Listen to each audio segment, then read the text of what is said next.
This 1775 Bible shows that March is actually the first month of the year, and Sunday, yes, you heard right, is the first day of the week. Take a look. And so this right here is the Bible from 1775 telling us at the time that we used to have 13 months. The first month of the year is March! Look at all the way to the end, guys. There's 13 months.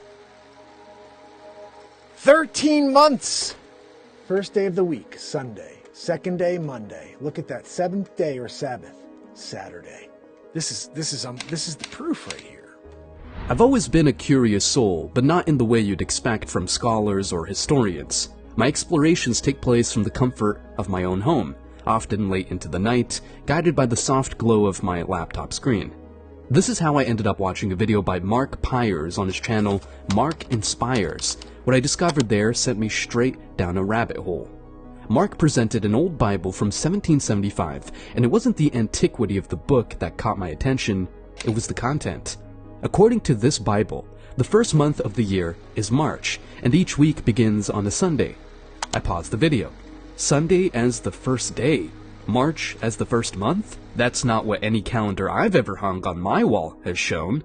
The curiosity in me sparked. I wondered, if what I was looking at was true, why did everything change? Who decided to flip the script and shift the months around? And why does it feel like we might be out of step with the rhythm that was once so ingrained in our culture that it was worth printing in the good book itself? It was like finding a piece in a puzzle that I didn't know was missing. The more I thought about it, the more questions arose. What if the holidays we celebrate, the ones we've been told were based on ancient traditions, were actually aligned with a different rhythm, one dictated by this forgotten calendar? Take Christmas, for instance, often said to be a rebranding of pagan festivities. If we were following this old system, where would that leave December 25th? Would it hold the same meaning if it didn't coincide with the winter solstice as neatly as it does now? Could this alternative arrangement of time affect not just holidays, but our everyday lives? I'm not an academic with a wall of degrees, but that night, I felt a responsibility to learn more. There was a sense that by understanding the past, by peeling back the layers of changes and adaptations, I might find something essential. Something about how we connect with the universe, with each other, and how we find our place within the cycles that govern our existence. And so, I began a journey, one not through dusty library shelves or ancient ruins, but through the digital realm of information, armed with a newfound determination. I was ready to see where this old Bible's tale would lead me and what it might reveal about the world we think we know so well. Discovering that Sunday might actually be the starting point of the week necessitates a serious reconsideration of cultural and religious norms. It presents the startling idea that the day we traditionally dedicate to rest and religious observance could indeed be Saturday. Such a perspective carries weighty implications for contemporary religious customs, hinting that widespread practices might not align with this historical viewpoint. Astrologically, the impact of such a shift cannot be understated. Each day's energies are traditionally tied to a celestial body, which, according to astrological systems, can influence human affairs. Misalignment between our constructed week and this celestial ordering might disrupt the intended flow of cosmic energies into daily life. For adherents of astrology, this calls into question the very foundation of their practice, suggesting a need for a thorough reassessment of how days and their corresponding planetary energies are observed and honored. This raises the fundamental question: who was it that altered the configuration of our week, thereby altering the fabric of our lives? The catalyst for such a change is not immediately evident. It may have been an incremental process influenced by the shifts in religious and secular authorities over the millennia, or it might have been an intentional move to distance contemporary practice from ancient traditions. One of the things Constantine did was because he wanted the pagans to worship God, Jehovah, was he moved the day of worship to the day of the sun, which is why we now worship on Sunday.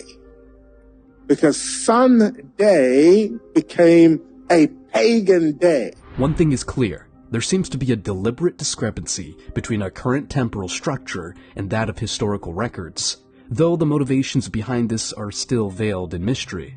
The departure from the calendrical structure as outlined in the 1775 Bible could imply that many facets of our daily existence are misaligned with both historical precedent and perhaps celestial design.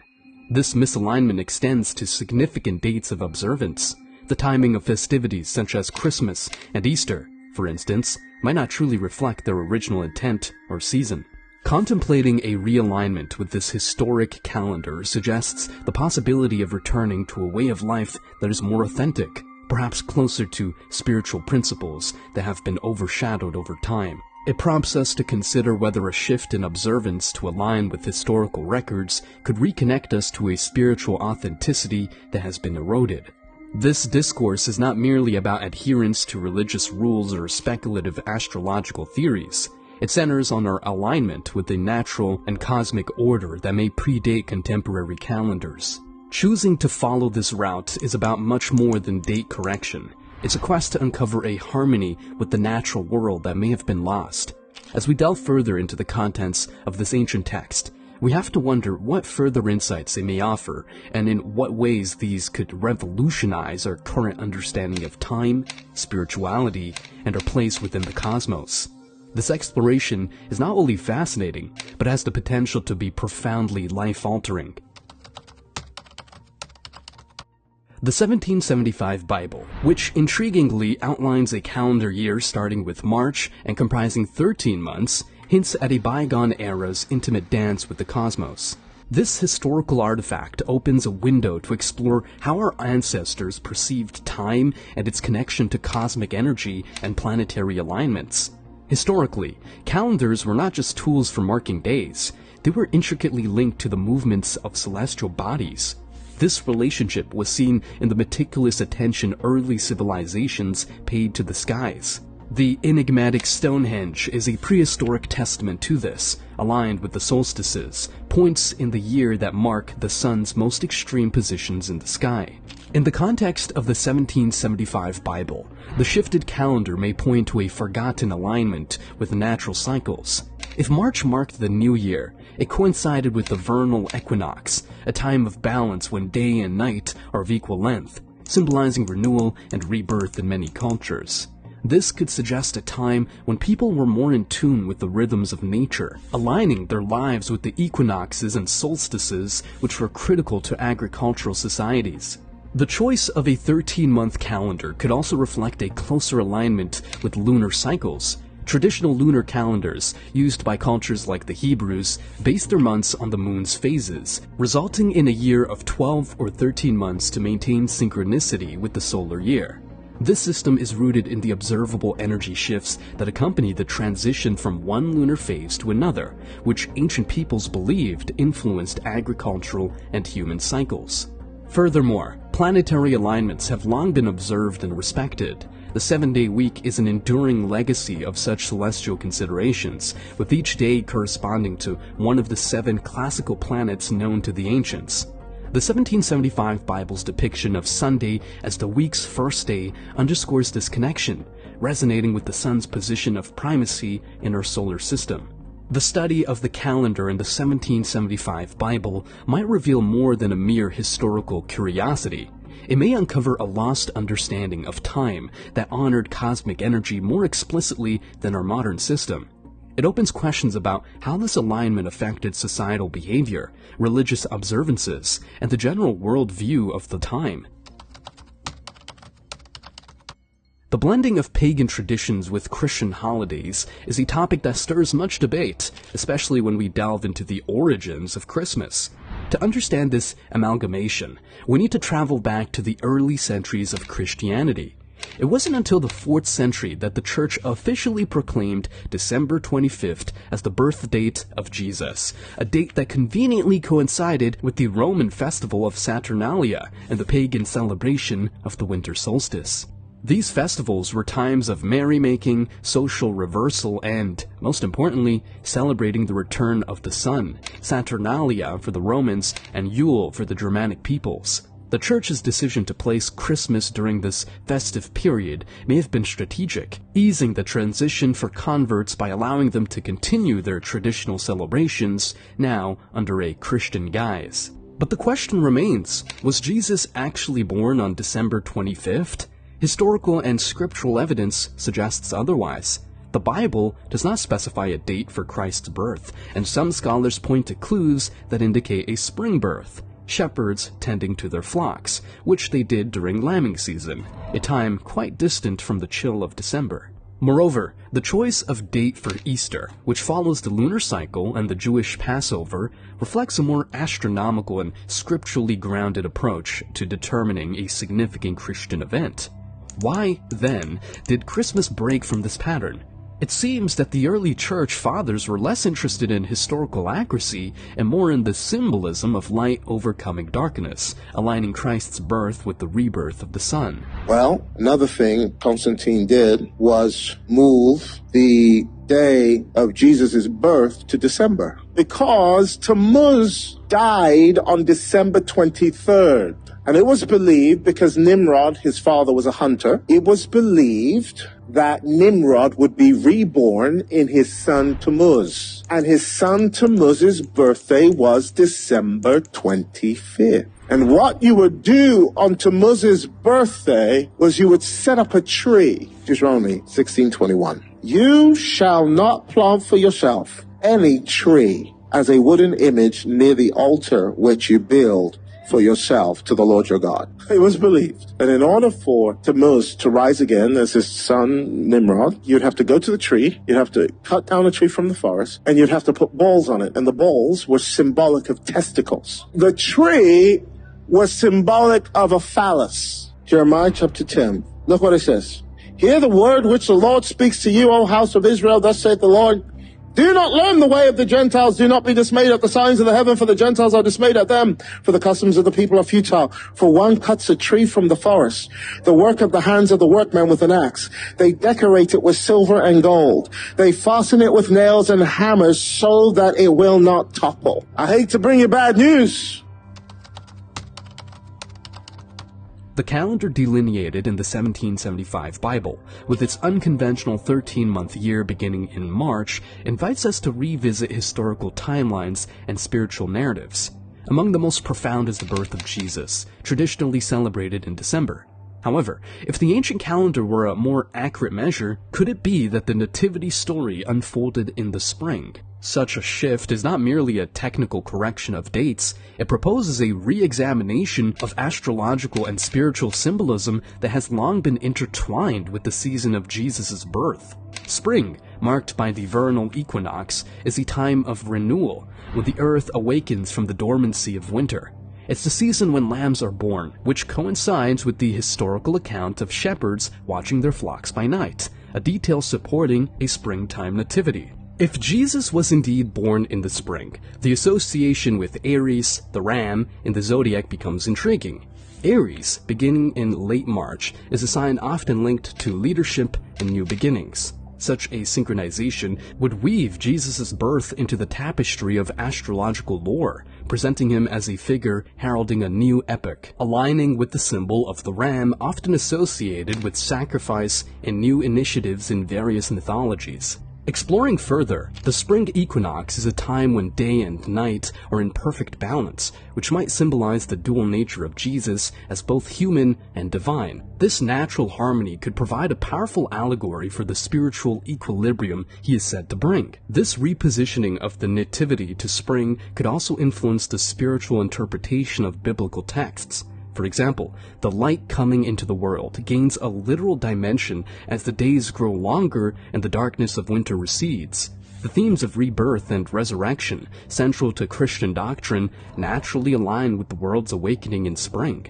Moreover, the implications for Easter, closely tied to the Jewish Passover, are significant. Rather than a wandering date with the Gregorian calendar, a springtime Christmas would closely precede Easter, linking Jesus' birth and resurrection even more tightly within the cycle of natural and spiritual rebirth. The hypothesis of a springtime nativity prompts a reevaluation of our understanding of one of Christianity's most sacred narratives. It invites believers and historians alike to ponder the relationship between celestial cycles and sacred events. Each potential revelation nudges us to consider how celestial events have been foundational in shaping our spiritual traditions and how they might continue to do so if viewed through the lens of a calendar that perhaps once more closely mirrored the cosmos. The Julian calendar, established by Julius Caesar in 45 BCE, was a turning point in the annals of timekeeping. This calendar shifted from a lunar to a solar structure, extending the year from 355 days to the 365-day format we're familiar with, albeit with some inaccuracy. A day's surplus accrued every 128 years. In its wake, it is believed that a 13-month calendar, one that may have been more attuned to natural cycles, was cast aside. The reasons behind this transition were both practical and political. Roman society, growing increasingly complex, demanded a more predictable and uniform system to manage festivals, agricultural cycles, and taxation periods. It was also a power move. Emperors often manipulated the calendar to extend their terms or to insert their own festivities. These changes, subtle at first, would ripple through time to become vast overhauls, with each successive power leaving its mark on how we measure our days. Why then did the 13-month calendar, which might have had a more natural alignment with lunar cycles, fall out of favor? The omission of this 13th month could be a lost connection to a time when the night sky played a more pronounced role in daily life. Historical records are riddled with gaps and inconsistencies, some possibly by accident, others likely by design. The transition from a 13-month to a 12-month year is muddy at best. There's a school of thought that suggests the church and ruling authorities intentionally steered away from lunar calendars to diminish the influence of pagan traditions, which were closely tied to the phases of the moon. The removal of the 13th month could also be tied to numerology. 13 has been viewed with superstition in various cultures. Its exclusion might have been a deliberate effort to avoid association with a number so often linked with bad luck, or with women's menstrual cycles, which were often viewed with fear or disdain. If indeed there was a 13-month calendar that reflected a more accurate cosmic rhythm, what were the implications of its abandonment? Our modern calendar is misaligned with the lunar cycle by nearly a day each month. Over time, this dissonance could lead to a societal disconnection from natural patterns, affecting agriculture, mental health, and spirituality. Religious festivals, many of which were once synchronized with celestial events, now float through the year, untethered from the rhythms they once celebrated. Christmas, Easter, and other holidays have been assigned fixed or fluctuating dates that may no longer correspond with the times of year they were originally meant to honor. The ripple effects of a calendar out of sync with the cosmos may be more profound than we realize. Agricultural practices that were once timed to the reliable rhythms of the moon now rely on the imperfect Gregorian calendar. This subtle shift may have gradually distorted our connection to the environment, leading to practices that are less sustainable and harmonious with the Earth's cycles. In spiritual terms, the impact is even more esoteric.